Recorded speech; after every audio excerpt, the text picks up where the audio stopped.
Love it. King Khang, it is awesome to meet you in person, man. Brad, it is truly an honor, man. Truly an honor. So we are at Family Mastermind. This is like I think this is the third time that I've done sort of the ad hoc recording sessions at this event. Oh, no. Yep, bunch of badass people here.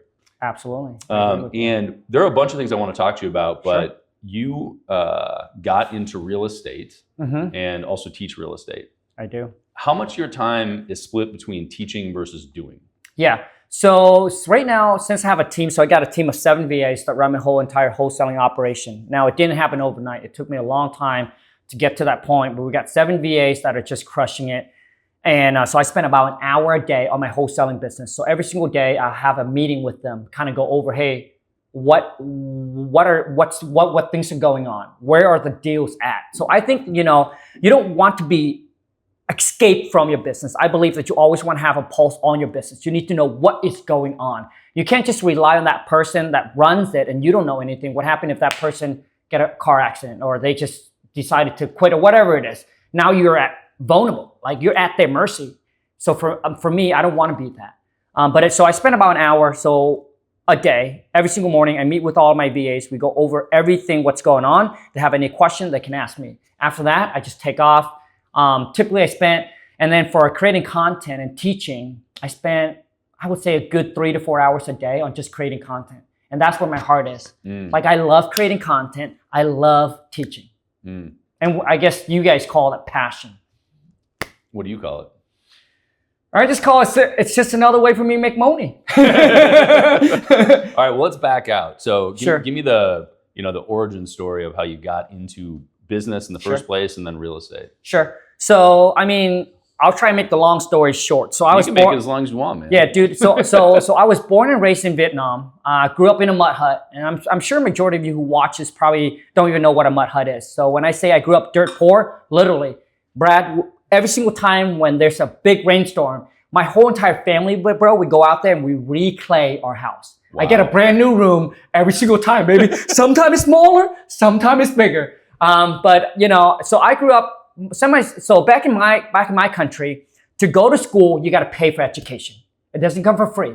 Every single time you take a test to get to the next level, so let's say you're in first grade, you take the test to go to second grade, it costs your parents money. So that's why your parents are so tough on kids, because if you don't pass, you're costing them money, right? So because my family was so poor, I got no formal education in my country. So I don't get to go to school. So I can't read or write in Vietnamese. I can only speak the language. And I speak it very well, okay? So don't try to tuck my back and think, oh, this cat don't know, right? Fortunately enough, Brad, I came to America at the age of 9, dropped out of high school when I was 17. And the reason I dropped out, and obviously, as an Asian parents, they want me to grow up to be something, doctor, lawyer, just a typical, but I just knew that school wasn't for me. And I told my parents I'd rather work from the bottom up. I don't care if I'm a janitor. I don't care if I flip burgers. But I have the work ethic. Because, dude, I worked since I was 6, Brad. Back in my country, I was out in the rice field, man, with the Chinaman hat, helping my parents out already. When we came to America at the age of 9, every single summer, kids were playing out, having fun, doing the kids thing. Guess what I was doing, dude? I was picking strawberry, raspberry, cucumbers. Dude, school off until school I get like 1 week off just to enjoy my summer. So at a young age, I already have that work ethic within me. So I grew up, I say, dude, like, I just can't sit in a classroom and pay attention. Like, I just know that I'm not book smart. But I know, dude, that I can work. Is that why you're up here instead of downstairs at the event, sitting in there listening? Absolutely. So even at a mastermind, it's really hard to get me sitting in the room and pay attention. Yeah. I love to be in the hallway. But I think the hallway and the dinner table is where the connection is being built. No question. And that's where the goal is being dropped. I don't even have a desire to be in the rooms. I want to be outside the rooms and at dinner and at the bar and connecting with people. Like, that's why I'm here. Yeah. It's almost an ambition to not be in the room. Yeah. Real quick, can you actually pull that bottom mic up higher so we're gonna have just not gonna be that strong a signal. Like this is good. Yeah, that'd be perfect. Cool. Yeah. Is that like all right, dude? Perfect. We're good, Jay. Yeah. So 17, drop out of high school. Met my wife at the age of 18. She's also a high school dropout. And at this time, my parents obviously upset with me. Every single time when I see them, they beat me up about, going back to school and get my high school diploma or my GED or whatnot. So I decided to move in with the wifey. At that time, she was living with her mom in a single wide trailer in a mobile home park. So, and there's a little shed out back. So my wife and I moved in there, man. We lived there from the age of 18 all the way until we're 23 in a little shed. Damn. And when I say shed, bro, I went back there and measured. It's like a 10 by 10, no windows, no toilet, no nothing. It's a mobile home park shed. A mobile home park, a shed where her mom puts the lawnmower, whatever it is. Yeah. And we lived there from the age of 18 all the way until we're 23. But our first breakthrough was before you tell me that, and maybe you think about this differently now than you did then, but how do you, like, dropping out of high school is different than dropping out of college, and for a lot of people, I think, how do you think about sort of following through and finishing something you start versus knowing when it's time to get out because it's just not the right thing?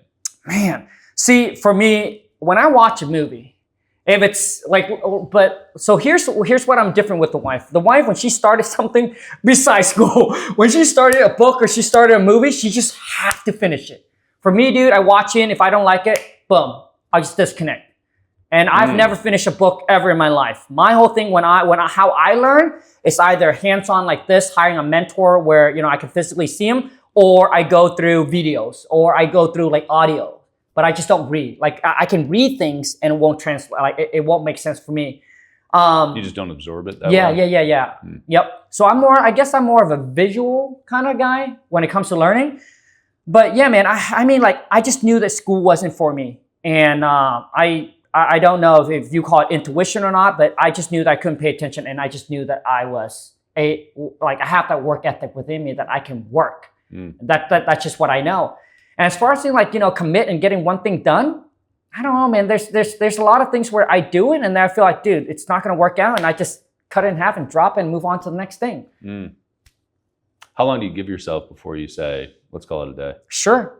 I think, so there's a saying that it takes 10 years for an overnight success. Now, you don't want to have to wait 10 years to realize, dude, I suck at this. This is not the game I want to play. You only have so many 10 years, okay? But if you have stick with something, I believe that.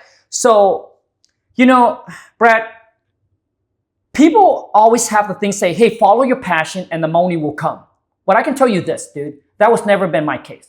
My case was never follow my passion. My case, dude, when I was broke, dude, is how do I make money today? I don't care what it is, as long as it's ethical and it's moral. I'm not scamming, cheating. I'm not, you know, on anyone. I just want to make the money the right way to do it. But always do, what do I need to do, right? So, and that's what I mean. I could have been doing Amazon drop shipping. I could have done something totally different, dude. But it just happened to be real estate because everyone said real estate, you know, created the most millionaire. I knew nothing about real estate when we got in it. I have no construction background. My parents just making, you know, $25K a year working at a factory. I had no connections, no experience, and none of that. But I do believe that once you have picked something that you'd be like, you know what, this is what I wanted to do.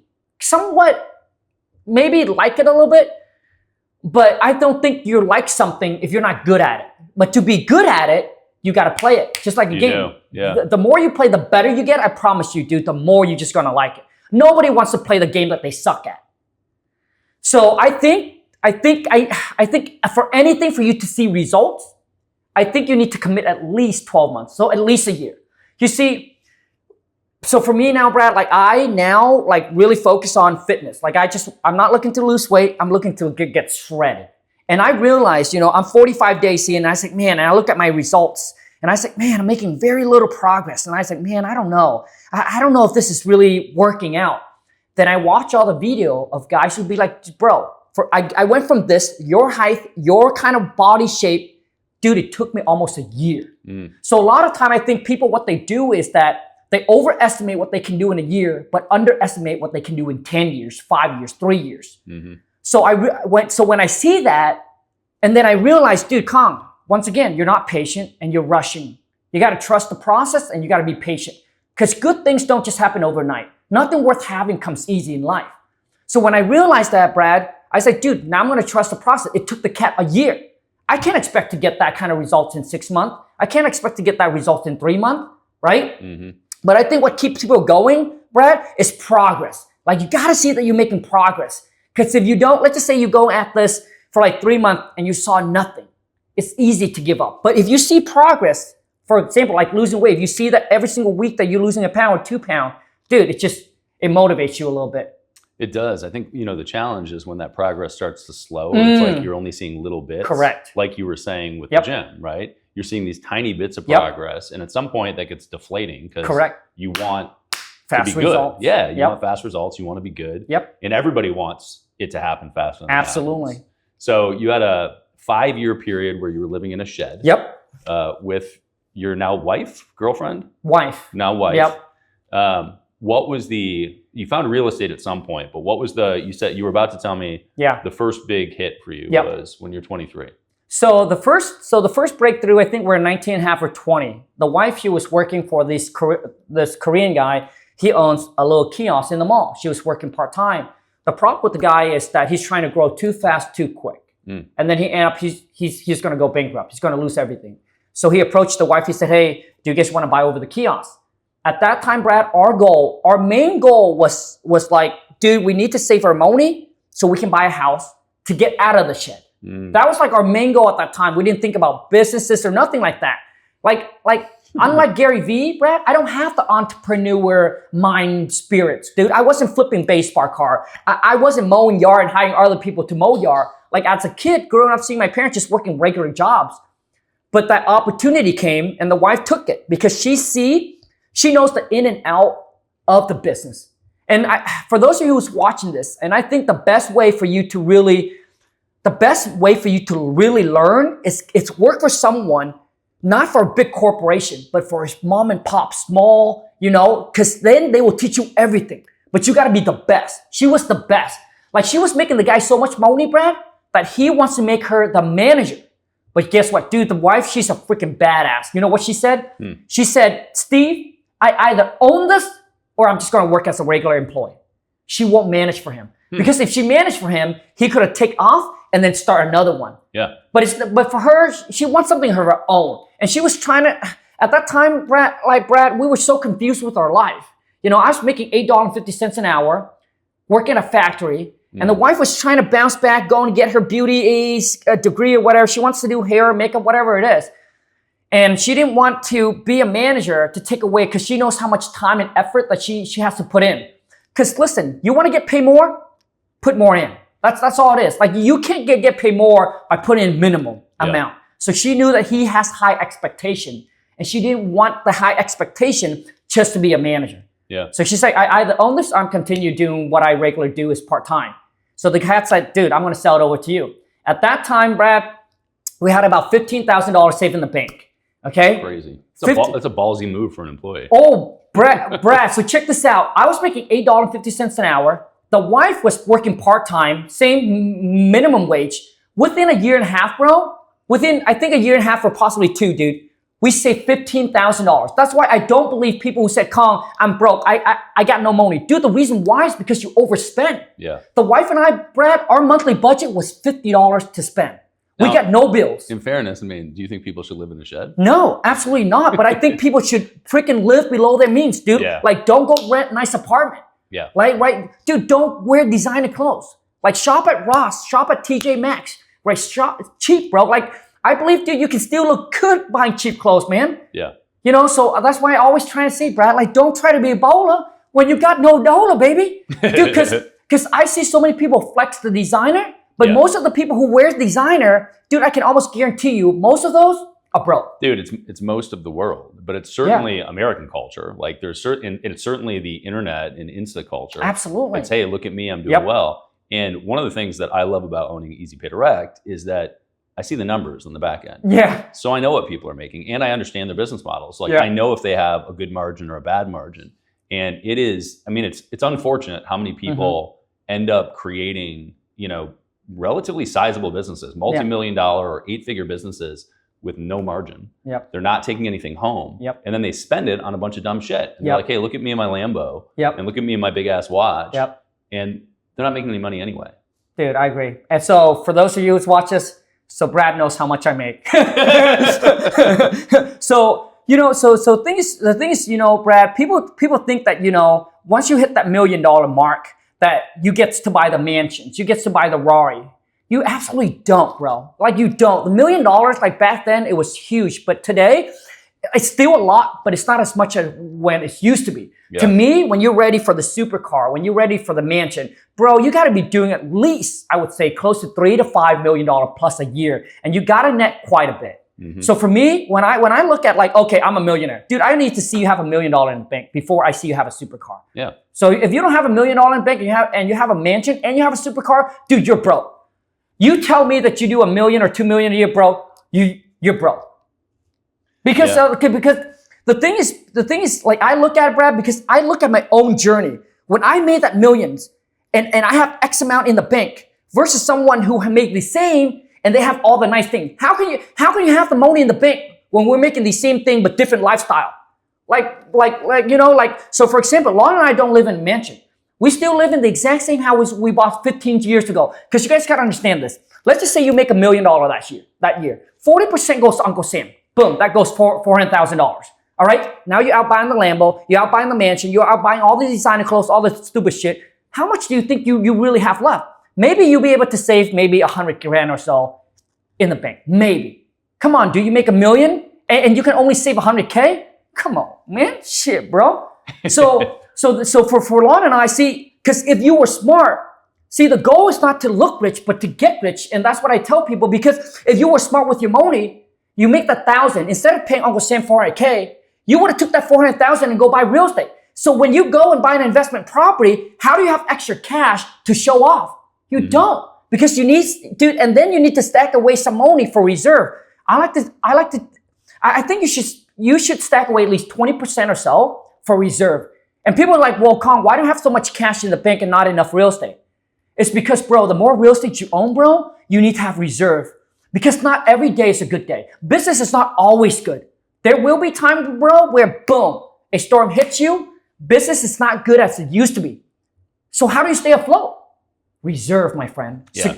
Well, I think you're right. And I think that the most important thing is for people to have some sort of framework that they're following, right? Absolutely. Have a rule set that is, hey, I'm going to keep X percentage in reserve, or I'm going to buy the thing once I get to Y mark, right? I agree. So when I was grinding, I had a rule that I wouldn't spend more than 5% of my monthly revenue on a car. Okay. And by the time, there was no car that I wanted. If you're making 100 grand a year, and so, $9 grand a month, 5% on the car is $500 or whatever, right?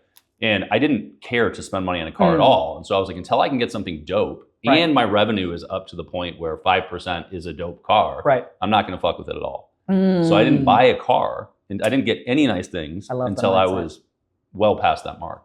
And I think that just having those rules is important. So you don't find yourself in the trap of being like, look at me online, I'm important. Yep. Brett, I totally agree with you. And, like people always think like that Khang, you make all this money, what's the point? You're going to die, you're not going to take anything away. But it's not about being cheap. It's you need to understand money. A lot of you, dude, you're not financially smart, and that's why you're broke. That's why you are where you are, because of who you are and how you manage and spend your money. You see, if you want to spend $100,000 a month on stupid shit, you can't. You just need to make $1 million a month first. So that's how Lon and I operate since we were broke. And that's how we're able to save and actually have money to invest in ourselves and in our business. We only spent between 10, I would say 15% of what we make. So if you want to make that's why, dude, if you want to spend $100,000 a month, there's nothing wrong with that. You can spend on whatever stupid shit you want. You want designer clothes? Go buy it.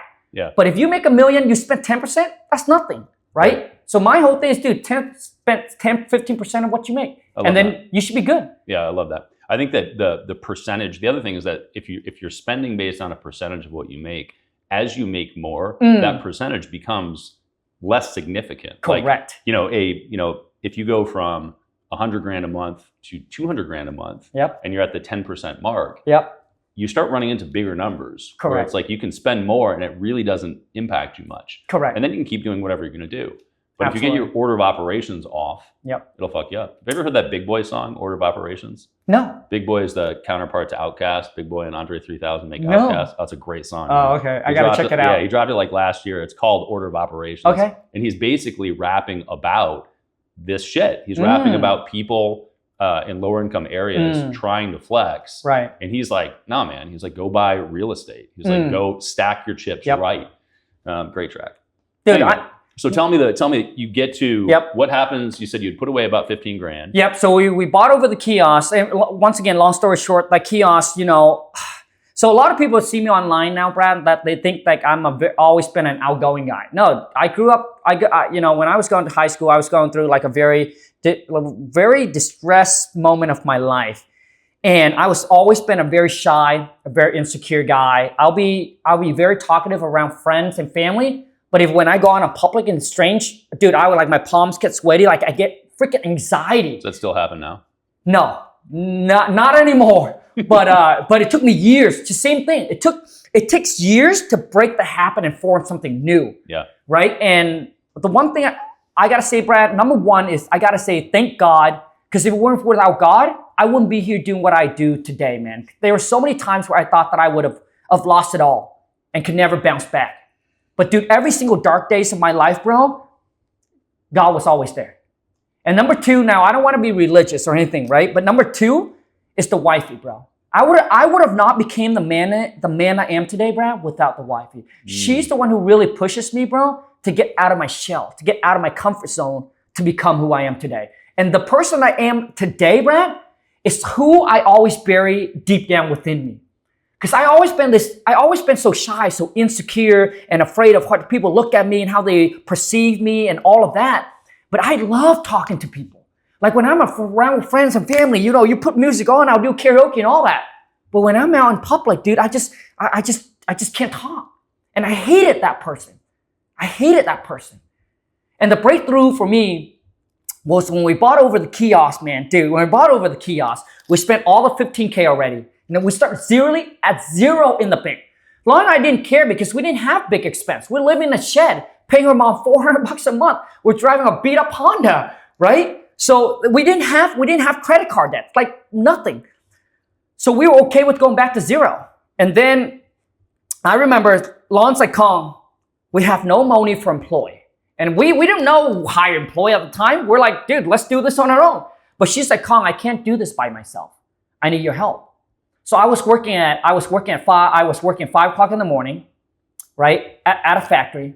So she would come in, work at the mall. The mall would open 9 a.m., close at like 10 p.m. or so. So she can't do that every day, 7 days a week. But anyways, like I remember Lon said, hey, Khang, can you come in after work to help me out? And I said, Lon, you know I don't go to the mall. You know how many people's in the mall, Lon? I can't do it. So she begged me. She said, Khang. She cried. She begged me. I said, fuck it. I went and tried. I sucked up, Brad. I drove in. I remember I opened the kiosk. Dude, I was nervous as hell. And dude, there's really no one in the mall, but I was already nervous. Just to be around all the people? Just to be around this, yeah. And I saw this one lady walk by, and my whole thing is product doesn't sell itself. You have to sell the product. Yep. Unless you're Nike. Fuck, right? But we're not Nike. But that took a long time too. Yeah, so I saw this woman walks by, and I said, dude, I said, excuse me, would you like to get your hair done? And she's like, no. Brad, I've never got objection here. I never asked. So I never have objections. That's like my first no. My face turned freaking red, as dark as I am, but it's red. And tears were coming in. Like I couldn't even hold a tear in, Brad. I was so scared. I was shaking. I grabbed the keys. I didn't even close the kiosk. I was driving home. Looking back now, Brad, I was crying and whining. I was crying like a little bitch in the car. I was driving home, and I went home and I opened the door, and I was like, what are you doing here? You're supposed to be in the mall. I said, Klon, I can't do this. And we cry. And here's what she said, Brad. She said, Khang, dude, you got to man up. Because you can't be who you are right now, bro, for us to achieve the goal we want. So the only way for us to achieve the goal we want, you must become a different man. The man that I want you to be. The man that I hope you to be. Man, that's give me a goosebump. Anyway, we cry, bro. And then at that moment, Brad, the way that I am, bro, it was so bad, dude. It truly hurt our relationship so bad because of how insecure I was as a person. And almost, dude, I had to pick at that point. I either continue with this woman or it was kind of a done moment. It's not because she wanted to make a lot of money, because it was just who I am, man. I didn't want to go anywhere. I was just trapping myself, go home, play a little game and trap myself in the box. There was time where I was trying to cover my face because I didn't want her to see me. It was just a really weird moment, man. But I said, dude, this is the girl that I want to be with. So I suck it up. And day by day, dude, it's just one day at a time, bro. It's almost like you're going to the gym, you're trying to build that booty, bro. And you're stacking one piece of paper at a time, one piece of paper at a time. Dude, it doesn't seem like it's growing. But after 6 months, Brad, I was a freaking monster. Dude, I was a better salesman than she was. And I was just crushing it. All right, so I love this. So there are so many good things about this. I think that first, did you have the sense of self-awareness at that moment that you needed to be a different person? Because sometimes, hindsight's 20/20. You can look back at the stuff and tell the narrative and tell the story. But it sounds like you had a moment that was distinct where your wife called you on it and was like, look, you're not going to get us to where we need to go if you stay here. You have to become something else. Yeah. So first, were you aware of that? And second, what were the steps that you took deliberately to change that? Yeah. Man, for me, Brad, I just knew that I had to pick. And I knew what was more important to me. And that was to be with her. And when people say love is powerful, I guess so.